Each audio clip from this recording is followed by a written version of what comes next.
Me senté en un banco de concreto frío frente al Hospital Ángeles en la Ciudad de México, con las manos tan apretadas en mi regazo que ya no las sentía.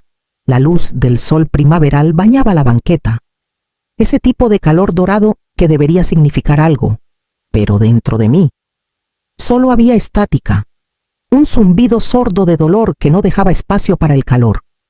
Damián aún estaba vivo, apenas.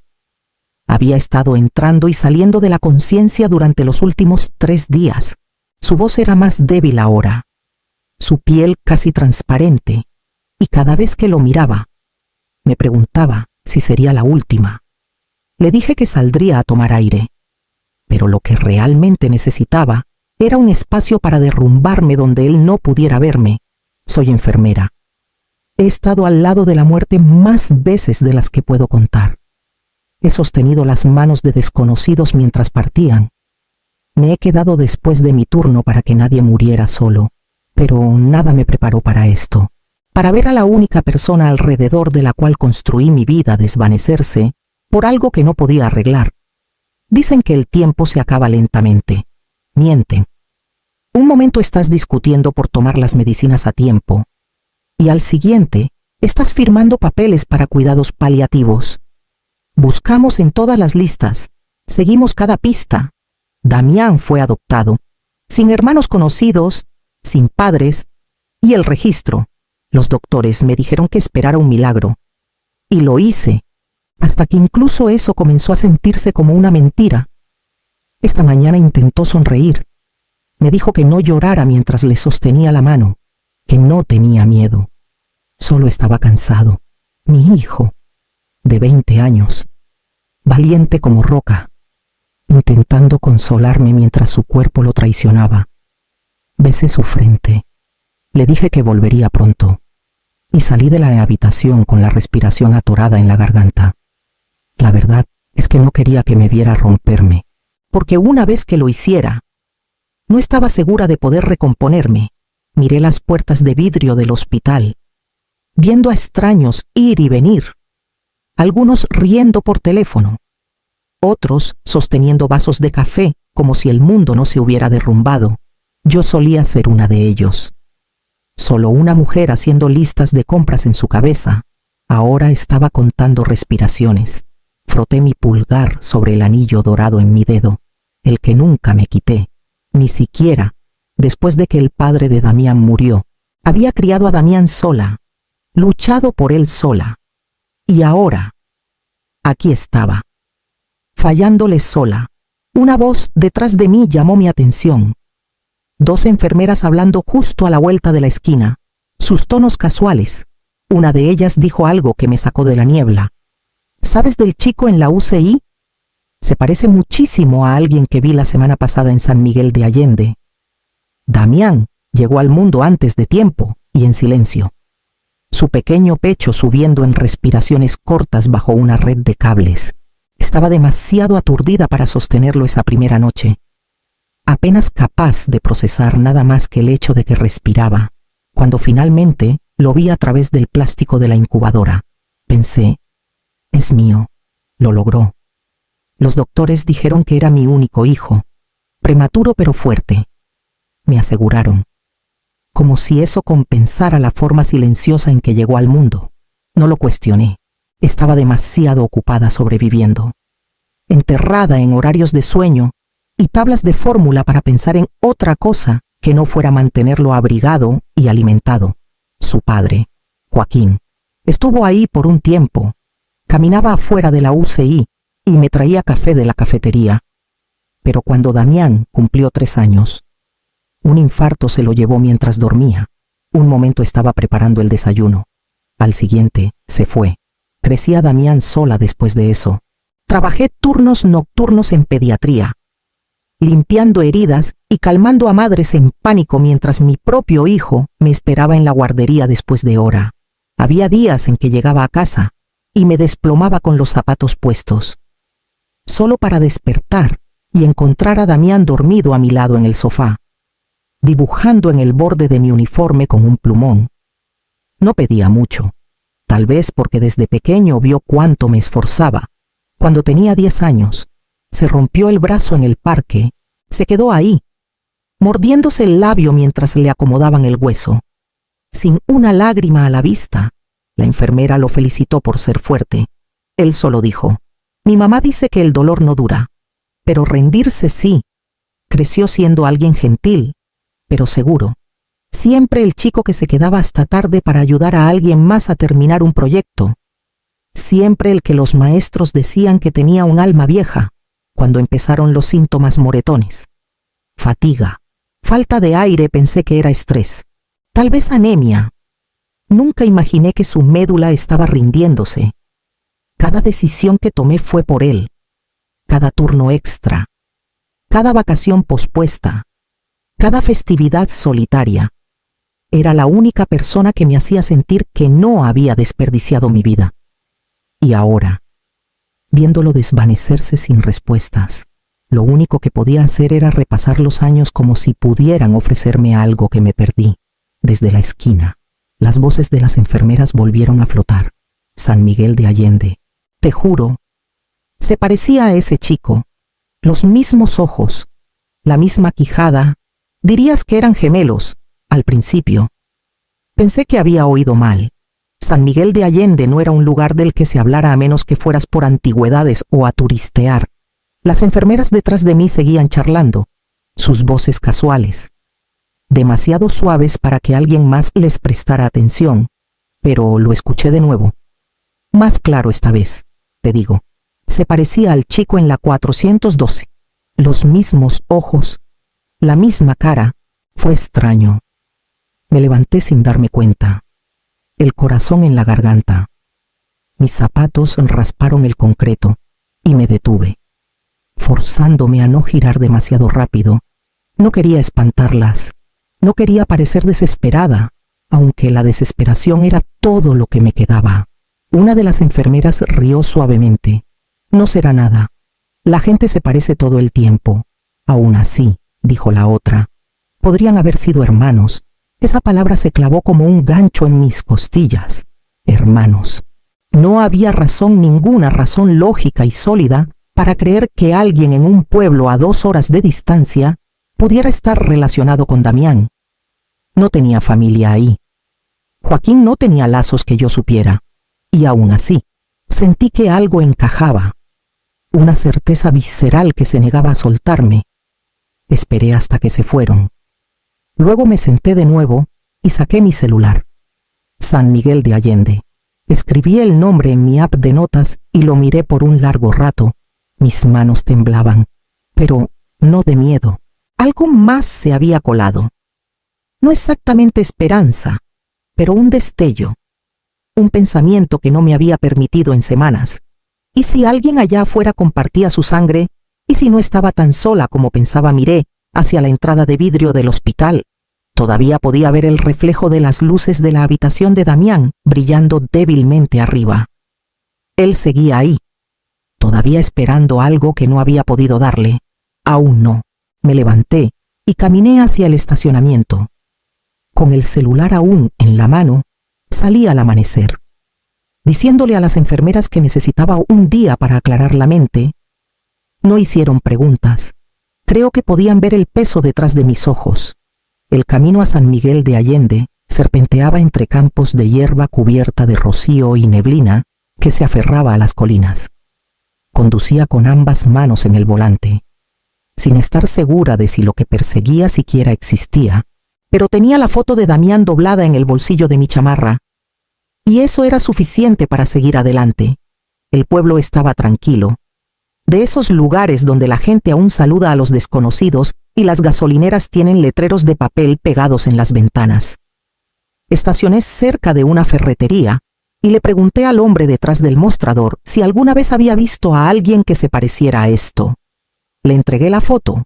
Parpadeó. No eres la primera en decirlo. Dijo lentamente. Ese es Simón Carro. Vive cerca del cerro, pasando los silos de maíz. El nombre no me decía nada, pero lo escribí y le di las gracias. La casa estaba en una colina, con pintura descascarada y una camioneta en el patio. Casi di la vuelta, pero entonces la puerta se abrió y él salió al porche con una caja de herramientas en la mano. Era alto, delgado, de unos 20 años, cabello güero cayendo sobre su frente. Cuando levantó la vista y me vio, algo dentro de mí se dobló, la forma de su quijada, los ojos, no solo parecidos a los de Damián, idénticos. Intenté estabilizar mi voz. Disculpa que te moleste. Busco a alguien que se llama Simón. Ese soy yo, dijo con cautela. Yo tragué saliva. Soy Marisol. Me dijeron que podrías conocer a alguien que se parece a esto. Le mostré la foto. La miró por un largo rato, con la mandíbula tensa. Esto es raro. Forcé una sonrisa. Sí, es una coincidencia extraña. Asintió, señalando hacia el porche. ¿Quieres pasar un momento? Dudé. Luego lo seguí adentro. La casa olía a pino y café. Había botas junto a la puerta y un solo abrigo colgado en un gancho. Me sirvió té sin preguntar. Se sentó frente a mí y se inclinó hacia adelante. ¿Dijiste que te llamas Marisol? Asentí. Con las manos apretadas alrededor de la taza, bueno, dijo lentamente. Hay algo que probablemente deberías saber. Simón se recostó en la silla, el vapor de su taza flotando entre nosotros. No habló de inmediato. Solo miró la mesa como si estuviera midiendo qué palabras confiarle a una extraña. Finalmente, exhaló por la nariz y levantó la vista. Mi papá, Walter, no era mi padre biológico. Me quedé callada. Me crió como si fuera suyo. Nunca me hizo sentir que no lo era. Pero hace 3 meses, cuando estaba muriendo, me llamó a su cuarto y dijo, «Hay algo que debes saber». La voz de Simón se mantuvo firme, pero noté cómo agarraba el borde de la mesa con ambas manos. Me dijo que nací de alguien más, que me crió porque alguien en su familia no pudo. Dijo que el hombre vino a él desesperado. Dijo que tenía una esposa que no sabía la verdad y otro bebé ya nacido. Estaban en la lona, abrumados. No podían con los dos, parpadeé, con la respiración atrapada en el pecho. Él siguió. Dijo que el hombre no quería que la madre supiera, no quería que cargara con la culpa, así que me entregó. Firmó unos papeles y desapareció, y Walter lo respetó. Nunca le dijo a nadie, ni siquiera a su hermana. Solo dijo que era el huérfano de un primo. Apenas podía tragar. Simón tomó un sorbo de su té. Cuando le pregunté por qué me lo decía ahora, dijo, «Porque ya eres grande para decidir si quieres buscarla, y no estaré aquí para detenerte». Sentí que el suelo se inclinaba. Mi cuerpo estaba en la silla, pero mi mente estaba de vuelta en la sala de partos hace 20 años, tan sedada que apenas recordaba algo después de que nació Damián. El doctor dijo que había llevado gemelos, pero que solo uno había sobrevivido. Lloré por ese niño, lo lloré sin un nombre. Pero si lo que decía Simón era cierto, ¿piensas que soy ella?, dijo en voz baja. No pude responder. Mi garganta ardía demasiado. Simón asintió para sí mismo, como si siempre lo hubiera sabido. No lo odio. Sabes, a Walter me dio una buena vida. Fui amado, pero siempre me pregunté por qué no me parecía a nadie. ¿Por qué nadie compartía mi cumpleaños o mis ojos? Me miró de nuevo. Luego llegaste con esa foto. Y de repente todo tuvo sentido. Dejé la taza con manos temblorosas y metí la mano en el bolsillo de mi chamarra. Saqué la foto de Damián de mi bolsillo y la puse suavemente en la mesa entre nosotros. Simón se inclinó hacia adelante, frunciendo el ceño. La tomó lentamente, sus dedos cuidadosos en los bordes como si ya supiera qué significaba más de lo que podía decir. ¿Es él?, preguntó. Asentí.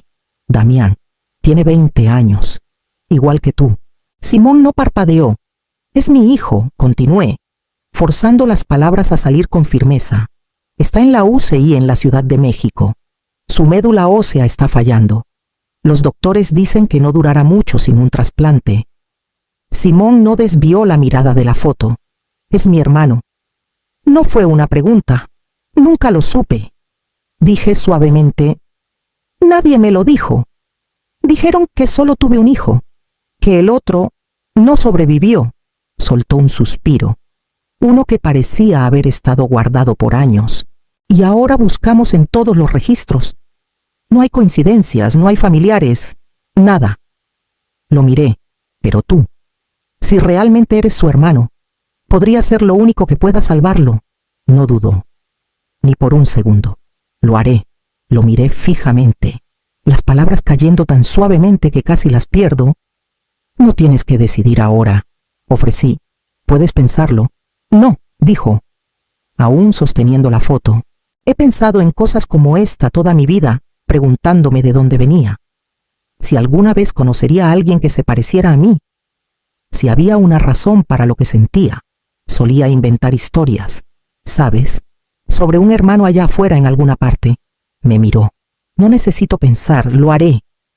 No dijimos mucho después de eso. Envié un mensaje al hospital para avisarles que íbamos en camino. Simón empacó una bolsa pequeña, sin complicaciones. Y para cuando subimos a nuestros autos, el sol ya se había ocultado detrás del cerro. Me siguió todo el camino de regreso. Sus faros firmes en el retrovisor. Miré el retrovisor más veces de las que debería. No por miedo, sino porque por primera vez en mucho tiempo no regresaba a Damián sola. Llegamos al hospital justo después de la medianoche. Los pasillos estaban silenciosos, de ese silencio que solo existe cuando la esperanza es frágil y el tiempo se mide por máquinas. Registré a Simón. Le di el nombre de Damián a la enfermera y lo llevé por el corredor que me sabía de memoria. Damián estaba despierto cuando entramos, pálido, recostado contra un montón de almohadas, los ojos vidriosos de cansancio, pero lo suficientemente alerta para notar que no venía sola. Su mirada pasó de mí a Simón, y vi cómo lo golpeó todo de una vez. Sus cejas se fruncieron, luego se alzaron. La misma expresión que ponía de niño cuando veía algo que no podía explicar del todo. Simón se quedó quieto, con las manos a los lados, sin saber si sonreír o hablar. Damián parpadeó lentamente. ¿Es él? Simón dio un paso más cerca, su voz apenas un susurro. Creo que somos hermanos. Damián me miró, luego a Simón, y entonces rompió en llanto, no del tipo que viene del dolor, sino de algo más profundo, reconocimiento, algo que no se dice con palabras. No era lógica, era instinto, un espejo encontrando su reflejo. Simón se acercó al lado de la cama. No dudó. Solo extendió la mano y tomó la de Damián. Se quedaron así silenciosos, con las manos entrelazadas mientras yo me quedé junto a la puerta y me permití llorar por primera vez en días. Damián finalmente dijo, pensé que era el último. No lo eras, dijo Simón. Solo no sabías que yo también estaba buscando. Damián asintió. Se limpió la cara con el dorso de la mano. ¿Viniste desde tan lejos? ¿Hubiera ido más lejos? La enfermera entró a revisar signos vitales, deteniéndose ligeramente al ver a Simón. Probablemente, notando el parecido extraño, pero eligiendo no preguntar. Los observé a ambos, lado a lado, y me pregunté cómo nadie lo había visto antes. Después de que la enfermera se fue, Damián se volvió hacia mí. Es realmente, asentí, mismo padre, misma sangre. Apretó la mano de Simón otra vez.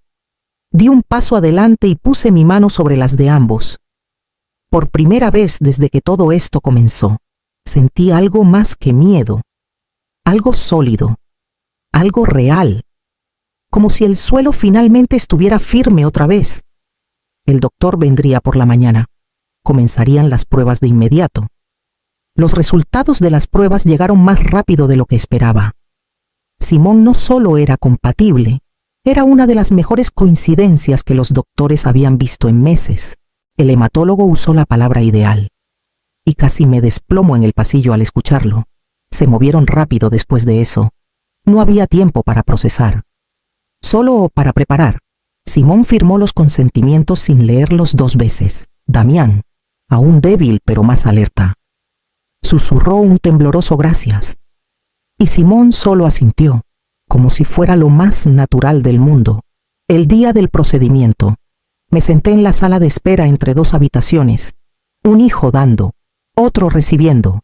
Vi a las enfermeras moverse entre ellos, cargando bolsas de suero y expedientes. Y me sorprendió lo ordinario que parecía el proceso, como si fuera cualquier otro día, cualquier otro cuerpo, cualquier otra sangre, pero no lo era.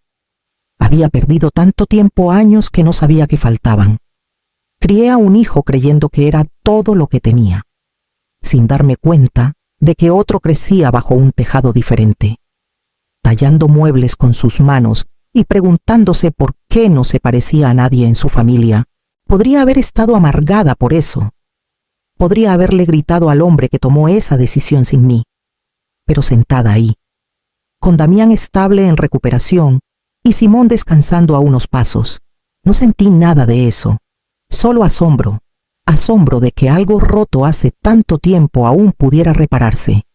No perfectamente, pero con verdad, como una colcha rasgada y cosida de nuevo con hilo nuevo, quizá más áspero, desigual en partes, pero más cálida por eso mismo. La enfermera llamó mi nombre y dijo que Damián me buscaba. Entré a su habitación y tomé su mano. Su piel volvía a estar cálida. Simón entró después, pálido pero sonriendo. Se sentó a los pies de la cama, y Damián extendió la mano para sujetar su muñeca. No dijeron mucho, no necesitaban hacerlo. Me senté a su lado y me recosté en la silla, respirando al ritmo de los monitores por primera vez en semanas. Dejé que mi cuerpo descansara. Nunca estuvieron perdidos, solo dispersos. Ahora, de alguna manera, estaban en casa. Pasaron semanas. El color de Damián regresó, lentamente al principio. Luego, de golpe, como la primavera tras un largo invierno, volvía a caminar, haciendo bromas con las enfermeras, preguntando por los libros que había dejado sin terminar. Cada día se hacía más fuerte, y cada día Simón se quedaba. Nunca dijo mucho sobre lo que había dado. Cuando Damián intentó agradecerle otra vez, Simón lo desestimó. Dijo: «Es lo que hacen los hermanos», como si siempre hubiera sido así. Caímos en una rutina. Simón empezó a venir por las tardes, ayudándome a arreglar cosas que había dejado descuidadas. Una reja vieja, la luz del porche que parpadeaba. No pedía nada a cambio, solo llegaba con herramientas y una calma silenciosa. El tipo de calma que no sabía que extrañaba hasta que llenó el espacio. Una noche, nos sentamos afuera después de la cena, los tres. Damián se había ido a descansar, y Simón se quedó, tomando té en el porche. La luz proyectaba sombras suaves en su rostro, y algo en él me recordó a Joaquín, aunque más suave, menos reservado. Me volví hacia él. «¿Me perdonas?», pregunté. Me miró sin sorpresa, como si hubiera estado esperando la pregunta.